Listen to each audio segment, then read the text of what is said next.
Hello everyone, welcome to நர்பவி சமையல். இன்றைக்கி whole wheat ப்ரெட்டில் vegetable sandwich எப்படி செய்யலாங்கிறத பார்க்கலாம். அதுக்கு தேவையான பொருட்கள்: ஒரு பெரிய வெங்காயம், 2 கேரட்டு, ஒரு குடமிளகா, ஒரு கப்புக்கு முட்டைக்கோசு. இதில் 2 கலர் முட்டைக்கோசும் நீங்கள் போட்டுக்கலாம். இது எல்லாத்தையுமே, இந்த 4 ஐட்டத்தையுமே பொடி பொடியாக கட் பண்ணி தனியாக எடுத்து வச்சுக்கணும். இது போக உங்களுக்கு 1 கப் மெயோனீஸு, 1 கப் டொமேட்டோ சாஸ், ஒரு பேக்கெட் சீஸ் இல்லைனா சீஸ் க்யூப்ஸ் நீங்கள் யூஸ் பண்ணிக்கலாம். இது போக ஒரு வெள்ளரிக்காயை ரவுண்டாக கட் பண்ணிவிட்டு அதை பாதி பாதியாக கட் பண்ணிக்கணும். ஒரு பேக்கெட் பட்டர். இப்போது ஒரு அடுப்பில் ஒரு பேனை வச்சுக்கோங்க, இல்லை கடாய் வச்சுக்கோங்க. வச்சுட்டு எண்ணெய் விட்டுட்டு, எண்ணெய் காஞ்சதும் வெங்காயத்தை போட்டு நல்லா 1 நிமிஷம் வதக்கிக்கோங்க. அது கூட கேரட்டு, முட்டைக்கோசு, குடமிளகா இது எல்லாத்தையுமே ஒன்றுக்கு பின் ஒன்று போட்டுட்டு நல்லா கிளறி விட்டுக்கணும். இப்போ இந்த காய்கறிக்கு தேவையான அளவு உப்பு நம்ம சேர்த்திக்கணும்.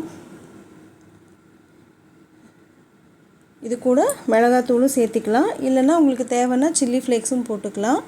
இது போக ஒரு 1/4 டீஸ்பூன் கரம் மசாலா போட்டுக்கலாம்.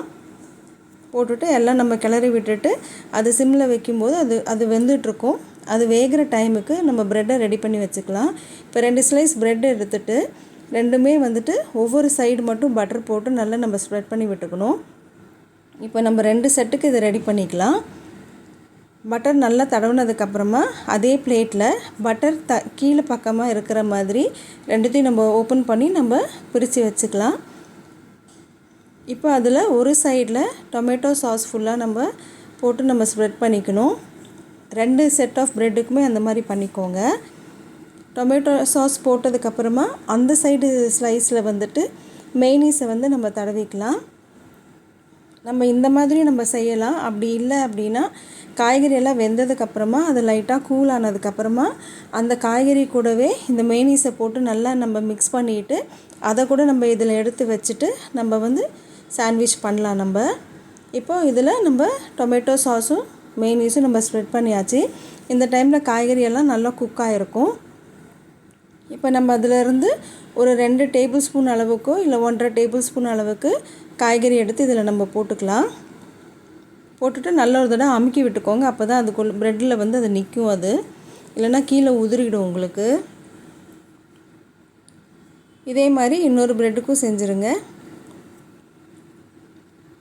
இப்போ இது மேலே நம்ம சீஸ் துருவி போட்டுக்கலாம்.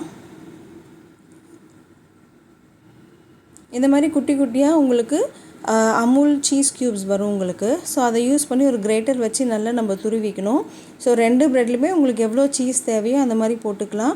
அப்படி இல்லை அப்படின்னா உங்களுக்கு பேக்கெட்ஸில் சீஸ் ஸ்லைஸ் விற்கும் இல்லைங்களா, அந்த சீஸ் ஸ்லைஸ் ஒரு சீஸ் ஸ்லைஸ் 2க்குமே நம்ம வச்சுக்கலாம். நம்ம வச்சுட்டு இப்போ இதுக்கு மேலே நம்ம கட் பண்ணி வச்சுருந்த வெள்ளரிக்காய் எடுத்து நம்ம நீட்டாக நம்ம அடுக்கி வச்சுக்கணும்.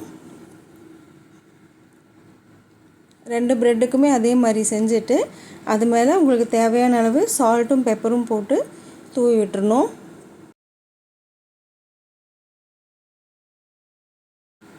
நான் போடுற வீடியோஸ் உங்களுக்கு பிடிச்சிருந்ததுன்னா லைக் பண்ணுங்கள், ஷேர் பண்ணுங்கள், சப்ஸ்கிரைப் பண்ணுங்கள். இப்போது அந்த மெயோனீஸ் இருக்கிற சைடை அப்படியே நம்ம க்ளோஸ் பண்ணிடணும்.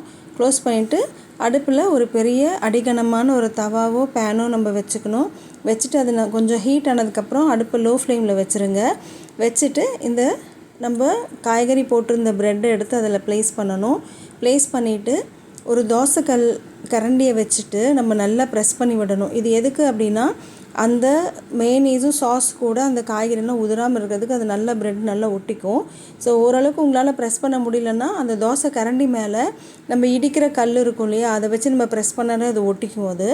ஸோ இது மாதிரி 2 சைடுமே கோல்டன் ப்ரௌன் ஆகிற வரைக்கும் நம்ம திருப்பி நம்ம போடணும். ஒரு 2 to 3 மினிட்ஸில் நல்லா ப்ரெட் உங்களுக்கு வெந்துடும். வெந்ததுக்கப்புறம் அதை ரிமூவ் பண்ணிவிடுங்க. ஒரு பிளேட்டில் வச்சுட்டு அப்படியே சர்வ் பண்ணலாம், இல்லை அதை ஹாஃபாக கட் பண்ணி கூட நீங்கள் சர்வ் பண்ணிக்கலாம். அவ்வளோ டேஸ்ட்டாக அவ்வளோ நல்லாயிருக்கும். இது நீங்கள் கிட்ஸுக்கு லஞ்ச் பாக்ஸுக்கு ஸ்நாக்ஸுக்கு எதுக்கு வேணால் நீங்கள் கொடுக்கலாம். இல்லை வீட்டில் செய்யணுன்னா ஈவினிங் ஸ்நாக்ஸுக்கு கொடுக்கலாம். சும்மானா நம்ம ஏதாவது டிஃப்ரெண்ட்டாக செய்யணுங்கும் போது செஞ்சு கொடுக்கலாம். அன்போடு சமைங்க, ஆரோக்கியமாக சாப்பிடுங்க. நன்றி.